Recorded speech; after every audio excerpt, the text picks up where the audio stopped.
Always സ്റ്റുഡൻറ്റിൻ്റെ പുതിയൊരു ക്ലാസ്സിലേക്ക് എല്ലാവർക്കും സ്വാഗതം. 2024 ഓഗസ്റ്റ് 12 തീയതിയിലെ കറണ്ട് അഫയേഴ്സ് ആണ് നമ്മൾ ഇന്നത്തെ ഈ ഒരു വീഡിയോയിൽ കവർ ചെയ്യാനായിട്ട് പോകുന്നത്.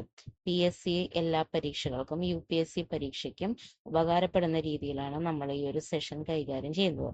അപ്പോൾ നമുക്ക് ഇന്നത്തെ ആദ്യത്തെ കറണ്ട് അഫയർ നോക്കാം.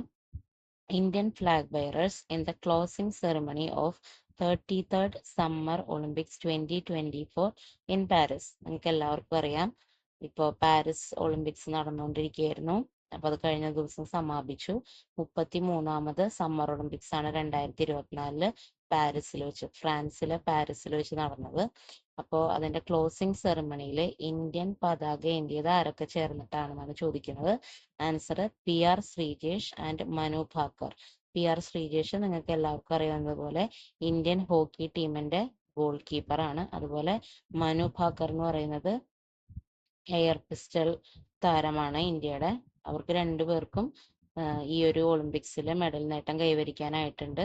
അപ്പൊ നമുക്ക് ഈ രണ്ടുപേരുടെ പേര് ഓർത്തു വെക്കണം, PR ശ്രീജേഷും മനു ഭാക്കറും. Okay, next venue of 34th summer Olympics 2028. അതായത് അടുത്ത സമ്മർ ഒളിമ്പിക്സ് നടക്കാൻ പോകുന്നത് 2028 34ാമത് സമ്മർ ഒളിമ്പിക്സ് ആയിരിക്കും 2028 നടക്കുക. അതിന്റെ വെന്യൂ അഥവാ അതിന്റെ സ്ഥലം എവിടെയാണ് എന്നുള്ളതാണ് ചോദ്യം. ആൻസർ ലോസ് ഏഞ്ചൽസ് ആണ്. US ലോസ് ഏഞ്ചൽസിലാണ് 2028 34ാമത് സമ്മർ ഒളിമ്പിക്സ് നടക്കാനായിട്ട് പോകുന്നത്. Next, the country in which Nankai trough located. അതായത് നാൻകായ് ട്രഫ് എന്ന് പറഞ്ഞിട്ടുള്ള ഒരു സബ്ഡക്ഷൻ സോൺ ഉണ്ട്. അത് എവിടെയാണ്, ഏത് രാജ്യത്താണ് ലൊക്കേറ്റ് ചെയ്തിരിക്കുന്നത്? ആൻസർ ജപ്പാനാണ്. അപ്പൊ നാൻകായ് ട്രഫിനെ പറ്റി ഒരു കാര്യം പറയുന്നത് നോക്കുക.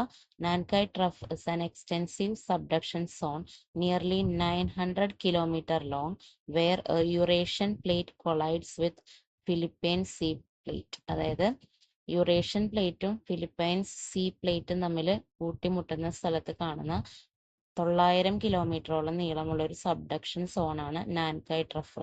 അതിപ്പോ ന്യൂസിൽ വരാൻ കാരണം അവിടുത്തെ ആ ഒരു ട്രഫില് ഈ അടുത്ത കാലത്ത് ഹൈ മാഗ്നിറ്റ്യൂഡുള്ള അല്ലെങ്കിൽ ഒരു മെഗാ ക്വിക്ക് തന്നെ, മെഗാ എർത്ത് തന്നെ ഉണ്ടാവാൻ സാധ്യതയുണ്ടെന്ന് സയന്റിസ്റ്റുകൾ പ്രവചിച്ചിട്ടുണ്ട്. അപ്പൊ അതുകൊണ്ടാണ് അവിടെ ഈ ഒരു പ്ലേസും ഈ ഒരു ട്രഫും ഇപ്പൊ കൂടുതൽ വാർത്തയിൽ വരുന്നത്. ലൊക്കേറ്റ് ചെയ്യുന്നത് ജപ്പാനിലാണ് എന്ന് ഓർത്തിരിക്കാം. Next, gate of which dam in Karnataka was recent washed away by flood waters. Okay, അപ്പോൾ ഈ അടുത്തിടെ കർണാടകയിലുള്ള ഒരു ഡാമിന്റെ ഗേറ്റ് ഫ്ലഡ് വാട്ടർ വെള്ളം വന്നിട്ട് മൊത്തം ഒഴുകിപ്പോയിരുന്നു. അത് ഏത് ഡാമിലെയാണെന്നാണ് ചോദ്യം. തുംഗഭദ്ര ഡാമാണ്, കർണാടക ജില്ലയിലാണ് സ്ഥിതി ചെയ്യുന്നത്. Next, world's largest iceberg has recently started spinning in place after drifting away from Antarctica in 2020. അതായത് അന്റാർട്ടിക്കയിൽ ഉണ്ടായിരുന്ന അവിടുത്തെ ഒരു ഐസുകളുടെ കൂട്ടത്തിൽ ഉണ്ടായിരുന്ന ഒരു ഐസ്ബർഗ് 2020 അവിടെ നിന്ന് ഡ്രിഫ്റ്റ് ആയിട്ട് ഇപ്പൊ ഉള്ള ഒരു സ്ഥലത്ത് കിടന്ന് ഇങ്ങനെ കറങ്ങുകയാണ്. അത് ലോകത്തിലെ തന്നെ ഏറ്റവും വലിയ ഐസ്ബർഗ് ആയിട്ടാണ് കണക്കാക്കപ്പെടുന്നത്. അതിനിപ്പോ ഇനി അതിങ്ങനെ നീങ്ങി മൂവ് ചെയ്ത് അത് സൗത്ത് അറ്റ്ലാന്റിക് ഓഷ്യനിൽ വന്ന് ചേരാൻ സാധ്യതയുണ്ടെന്നാണ് പറയുന്നത്. അത്രയും അത് അന്റാർട്ടിക്കിൽ നിന്ന് മൂവ് ചെയ്ത് കഴിഞ്ഞു. അപ്പൊ ആ ഒരു വേൾഡിലെ തന്നെ ലാർജസ്റ്റ് ഐസ്ബർഗ് ഏതാണെന്നാണ് ചോദിക്കുന്നത്. A23A ആണ് ആ ഒരു ലാർജസ്റ്റ് ഐസ്ബർഗ്. 1986 ഈ ഒരു ഐസ്ബർഗ് ആ ഒരു വലിയ ഐസിന്റെ കൂട്ടത്തിൽ നിന്ന് വേർപെടുന്നത്, ആ ഐസ് ഷീറ്റിൽ നിന്ന്. അങ്ങനെ വേർപെട്ടിട്ട് അത് ആ ഒരു സീ ഫ്ലോറിൽ തന്നെ സ്റ്റക്കായി നിൽക്കുമായിരുന്നു ഏകദേശം 30ഓളം വർഷം. അതിനുശേഷം അവിടെ നിന്ന് പതുക്കെ ഇങ്ങനെ മൂവ് ചെയ്യാൻ തുടങ്ങി. ഇപ്പോൾ പല ഓഷ്യൻ കറൻസിന്റെ ഒക്കെ ഇൻഫ്ലുവൻസ് കാരണം അതിങ്ങനെ പിന്നെ മൂവ് ചെയ്യാണ്. അപ്പൊ ഇതിപ്പോ അവിടെ നിൽക്കുന്ന സ്ഥലത്ത് നിന്ന് മൊത്തം ഇങ്ങനെ കറങ്ങിക്കൊണ്ടിരിക്കുകയാണ്. അപ്പൊ അത് ലോകത്തിൽ തന്നെ കാണുന്ന ഏറ്റവും വലിയ ഐസ്ബർഗ് ആയിട്ടാണ് കണക്കാക്കപ്പെടുന്നത്. അതിന്റെ പേര് A23A. അല്ലെങ്കിൽ നിങ്ങളുടെ അടുത്ത് ഇങ്ങനെയും ചോദിക്കാം, A23A എന്ന് പറയുന്നത് എന്തുമായി ബന്ധപ്പെട്ടതാണ്, അല്ലെങ്കിൽ അത് എന്താണ് സംഭവം എന്നുള്ളത് ചോദിക്കാം. അതൊരു ഐസ്ബർഗ് ആണ് എന്ന് ആലോചിച്ച് വെച്ചേക്കുക. Okay, next, present SEBI chairperson in charge under Hindenburg research report that she and her husband had stakes in offshore entities owned by the Adani Group. അതായത് ഇപ്പോഴത്തെ സെബി ചെയർപേഴ്സൺ, സെബി എന്ന് പറഞ്ഞാൽ എന്താ, അതിന്റെ ഫുൾ ഫോം എപ്പോഴും അറിഞ്ഞിരിക്കണം. Securities and exchange board of India ആണ്. അതായത് ഇന്ത്യയുടെ ഷെയർ മാർക്കറ്റ് അങ്ങനത്തെയുള്ള മാർക്കറ്റുകളെ നിയന്ത്രിക്കുന്ന സ്ഥാപനമാണ് സെബി എന്ന് പറയുന്നത്. അപ്പൊ സെബിയുടെ ഇപ്പോഴത്തെ ചെയർപേഴ്സണെതിരെ ഹിൻഡ്ബർഗ് റിസർച്ച് റിപ്പോർട്ട് ഒരു പുതിയ ആരോപണം ഉന്നയിക്കുകയാണ്. അവർക്ക് അദാനി ഗ്രൂപ്പിന്റെ ഓഫ്ഷോർ എൻറ്റിറ്റീസിൽ ഷെയർ ഉണ്ട് എന്നുള്ള രീതിയിൽ, അവർക്കും അവരുടെ ഹസ്ബൻഡിന്. അപ്പൊ ആ ഒരു ചെയർപേഴ്സൺ, സെബിയുടെ ഇപ്പോഴത്തെ ചെയർപേഴ്സൺ ആരാണ്? മാധബി പുരി ബുച്ച്, അതാണ് അവരുടെ പേര്. മാധബി പുരി ബുച്ച്, അതാണ് ഇപ്പോഴത്തെ സെബി ചെയർപേഴ്സൺ ആയിട്ട് ഈ ഒരു ആരോപണങ്ങൾക്ക് വിധേയമായിരിക്കുന്ന വ്യക്തി, Madhabi Puri Butch. Next, recently a flower has been categorized as vulnerable in IUCN Red List of Threatened Species. ഈ അടുത്തിടെ IUCN Red List of Threatened Speciesലെ വൾണറബിൾ കാറ്റഗറിയിൽ ഒരു ഫ്ലവറിനെ കാറ്റഗറൈസ് ചെയ്തിരുന്നു.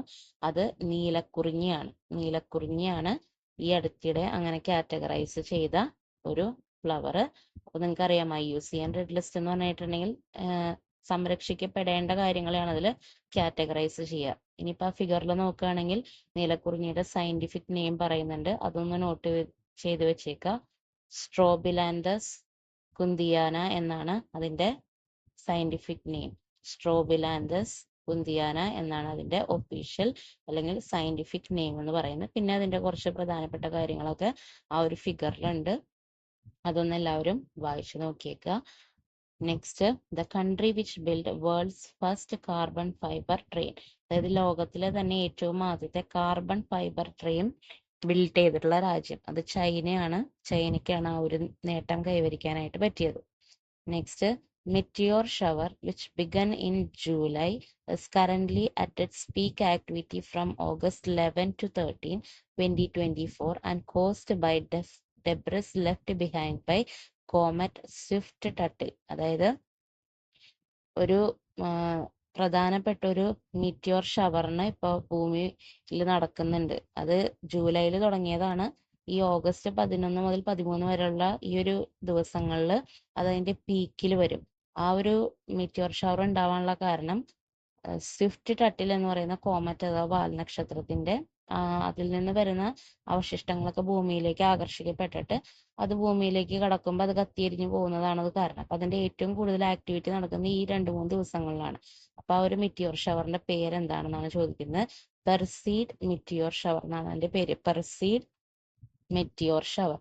അപ്പൊ അത് അതിന് കാരണമായിട്ടുള്ള വാൽനക്ഷത്രം ഏതാണ്? സ്വിഫ്റ്റ് ടട്ടിൽ എന്നാണ് ആ ഒരു വാൽനക്ഷത്രത്തിന്റെ പേര്. Next, the bank recently included in RTI Act by the Kerala State RTI Commission, അതായത് റൈറ്റ് ടു ഇൻഫർമേഷൻ ആക്ടിന്റെ കീഴിൽ ഈ കേരളത്തിലുള്ള RTI കമ്മീഷൻ ഒരു ബാങ്കിനെ ഉൾപ്പെടുത്തിയിരുന്നു. ആ ബാങ്ക് ഏതാണ്? കേരള ബാങ്കിനെയാണ് കേരളത്തിലെ RTI കമ്മീഷൻ RTI ആക്ടിന്റെ പരിധിയിൽ ഉൾപ്പെടുത്തിയിട്ടുള്ളത്.